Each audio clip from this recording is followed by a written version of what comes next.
Ada bajak laut topi jerami yang sedang berpesta dengan bajak laut Giant Warrior. Pesta tersebut masih berlangsung dengan sangat seru dan juga meriah. Kabar tentang adanya pesta itu tersebar ke seluruh desa, sehingga memancing kedatangan banyak raksasa untuk ikut bergabung. Para kru bajak laut topi jerami sangat senang karena mereka bisa berinteraksi dengan beragam raksasa dan mereka pun merasa disambut dengan baik di tempat itu. Kita bisa melihat beberapa obrolan antara bajak laut topi jerami dengan para raksasa di sana. Ada seorang raksasa yang hobi mengoleksi senjata sedang berbincang dengan Zoro. Dia bilang Elbaf memiliki banyak pedang menarik dan para pendekar pedang tangguh, sehingga Zoro tertarik dengan topik itu. Ada pula seorang raksasa yang berprofesi sebagai koki sedang mengobrol dengan Sanji. Dia memberitahu soal kualitas daging dan bahan makanan di Elbaf serta beberapa resep khas negeri itu. Di sini Sanji mendapatkan resep baru makanan khas Elbaf. Selain mereka, banyak pula raksasa yang mengobrol dengan para kru lain. Ada juga Usopp yang dengan bangga mengisahkan soal petualangan-petualangan yang telah dia lalui selama ini, tentu dengan tambahan-tambahan yang cukup berlebihan. Sementara itu, dari kejauhan, ada raksasa misterius yang memantau pesta tersebut. Dia berbicara sendiri dengan penuh kekesalan. Dia bilang bisa-bisanya manusia kecil disambut seperti itu oleh para raksasa. Dari perkataannya, jelas bahwa dia tidak suka ketika melihat para raksasa berhubungan baik dengan manusia. Dia juga berkata, dia akan segera melaporkan soal pesta itu kepada seseorang. Memang masih belum jelas siapa seseorang yang dimaksud itu, tapi sepertinya orang tersebut adalah salah satu tokoh berpengaruh di Pulau Elbaf yang terkenal juga tidak suka dengan manusia. Seiring berjalannya waktu, kita memang akan diperkenalkan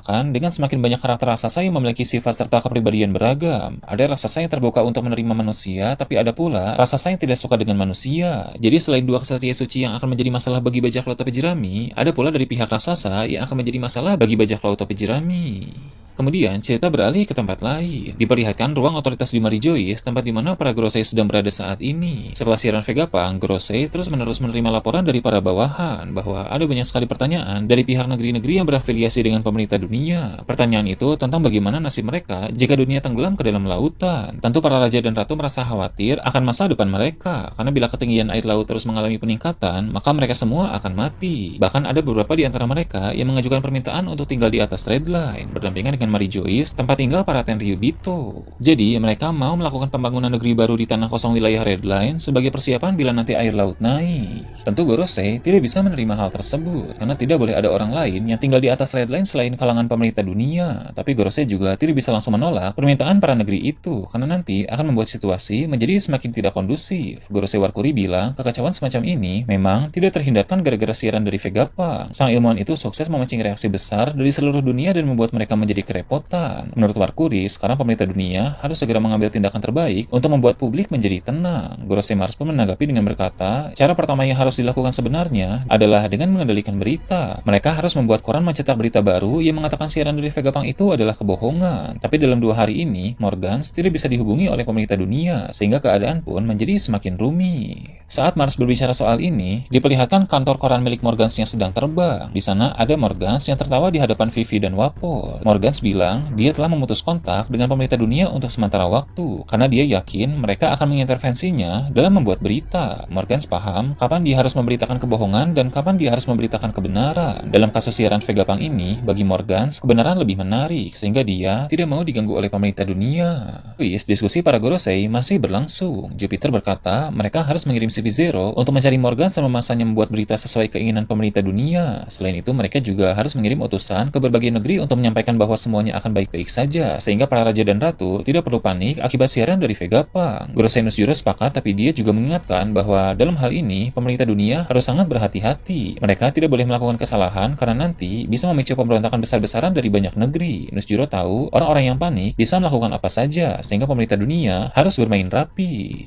Garling yang kini sudah berangkat ke medan pertempuran dengan cara berteleportasi, ikut juga dalam pembicaraan mereka melalui telepati. Sekarang, Garling sudah bisa saling berbagi pikiran, penglihatan, dan pembicaraan dengan Gorosei lain dan juga Im Sama. Karena setelah dia diangkat menjadi Gorosei, Im Sama memberi Garling kemampuan itu. Garling berkata, pemberontakan besar-besaran tidak boleh terjadi, karena nanti akan dimanfaatkan oleh pasukan revolusi. Untuk sekarang, demi menjaga situasi agar tidak semakin kacau, pemerintah dunia harus tetap merangkul negeri-negeri yang berafiliasi dengan mereka. Tak peduli walau akan memakai berbagai kebohongan dan manipulasi, negeri-negeri itu tidak boleh sampai lepas. Fokus Garling saat ini adalah menghadapi Dragon dan pasukan revolusi. Jika para negeri-negeri lain memberontak kepada pemerintah dunia dan mendukung pasukan pasukan revolusi, itu akan menguntungkan Dragon dan merugikan Garling. Jika pasukan revolusi bertambah kuat, itu akan sangat merepotkan bagi Garling. Jadi sebisa mungkin, jagalah hubungan baik antara pemerintah dunia dengan negeri-negeri lain. Garling pun tidak sabar menggunakan kekuatan barunya untuk melawan Dragon. Kekuatan baru yang Garling bahas ini adalah kekuatan yang diberikan oleh Im Sama. Garling yang sudah kuat sebagai kesatria suci ditambah kekuatan baru dari Im Sama khusus untuk para Gorosei, membuat Garling menjadi lebih kuat dari sebelumnya. Garling berkata, jika Dagon memiliki kekuatan dewa, maka Garling telah mendapatkan kekuatan iblis sejati. Setelah itu, cerita beralih ke markas besar Angkatan Laut. Di dalam ruangan Akainu, dia berbicara dengan Vice Admiral Kurouma. Di sana juga ada Kizaru yang sudah pulang dari Pulau Egghead. Akainu bilang, Angkatan Laut harus segera membentuk tim khusus dengan tujuan utama untuk memburu One Piece. Alasan mengapa Akainu ingin melakukan itu, karena dalam siaran Vegapunk dikatakan bahwa masa depan dunia ada di tangan orang yang akan menemukan One Piece. Jadi dia tidak akan membiarkan ada satupun bajak laut yang mendapatkan harta legendaris itu. Akainu mau Angkatan Laut lah yang menemukannya dan memegang masa depan dunia, karena dia tidak mau masa depan dunia harus jatuh ke tangan para kriminal. Dengan begitu, Akainu ingin Angkatan Laut melibatkan diri dalam perburuan One Piece, tak peduli jika mereka harus berperang melawan para Yonko. Menurut Akainu, sekarang sudah bukan waktunya lagi untuk menahan diri atau khawatir pada pertempuran besar, karena keadaan dunia sudah semakin tidak terkendali. Angkatan Laut harus segera mengambil tindakan sebelum semuanya. Bahkan Direktur Investigasi Angkatan Laut pun bilang, untuk ikut serta dalam perburuan One Piece, maka langkah pertama yang harus dilakukan adalah mengambil Rod Poneglyph. Dia yakin sebagian besar dari para Yonko telah memiliki beberapa salinan Rod Poneglyph, namun masih ada satu Rod Poneglyph yang belum dimiliki oleh Yonko manapun. Itu adalah Rod Poneglyph terakhir yang dipegang oleh sosok misterius yang dikenal sebagai pria dengan bekas luka bakar. Berdasarkan informasi yang ada, pria tersebut memakai kapal hitam dan memiliki kekuatan yang besar. Keberadaannya pun sangat misterius, sehingga tidak mudah untuk ditemukan. Akainu menanggapi Kurouma dengan berkata, Angkatan Laut harus mengerahkan intel terbaik mereka untuk mencari keberadaan pria itu. Jika sudah ditemukan, maka tim berisi marinir-marinir kuat harus dikirim untuk merebut Rod Poneglyph terakhir darinya. Kurouma pun segera mencatat apa saja yang Akainu katakan dan siap untuk menjalankan perintah dari sang Fleet Admiral itu. Kemudian Akainu bilang, perburuan One Piece mungkin akan menjadi langkah terbesar Angkatan Laut di bawah kepemimpinannya saat ini. Maka mereka harus bekerja dengan maksimal dan tidak boleh ada kesalahan. Akainu pun menegaskan dia sendiri yang akan menjadi pemimpin tertinggi dari misi untuk memburu One Piece ini. Sedangkan para pemimpin pasukan atau para eksekutif dari misi ini harus terdiri dari para marinir terbaik yang masih aktif. Ketika Akainu mengatakan hal tersebut, muncul panel-panel yang menampilkan para marinir aktif terbaik saat ini. Pertama, Tanto Fleet Admiral Akainu. Kemudian ada pula 3 admiral yang terdiri dari Kizaru, Fujitora, dan Ryokugyu. Lalu ada beberapa Vice Admiral terkuat seperti Momo Usagi, Tokikake, Onigumo, Momonga, dan beberapa orang lain. Bahkan di antara mereka pun ada 2 siluet misterius. Sepertinya 2 siluet itu merupakan marinir yang juga didapat dari program wajib militer. Karena kita masih belum tahu selain Fujitora, Ryokugyu, Momo Usagi, dan Tokikake, siapa saja orang-orang yang berhasil direkrut dari program tersebut. Dari panel-panel ini, tidak ada Garp, Sengoku, dan Suru. Karena Garp masih ditahan di Pulau Hachinosu, sedangkan Sengoku dan Suru sedang bersama pasukan Sword dalam misi menyelamatkan Garp.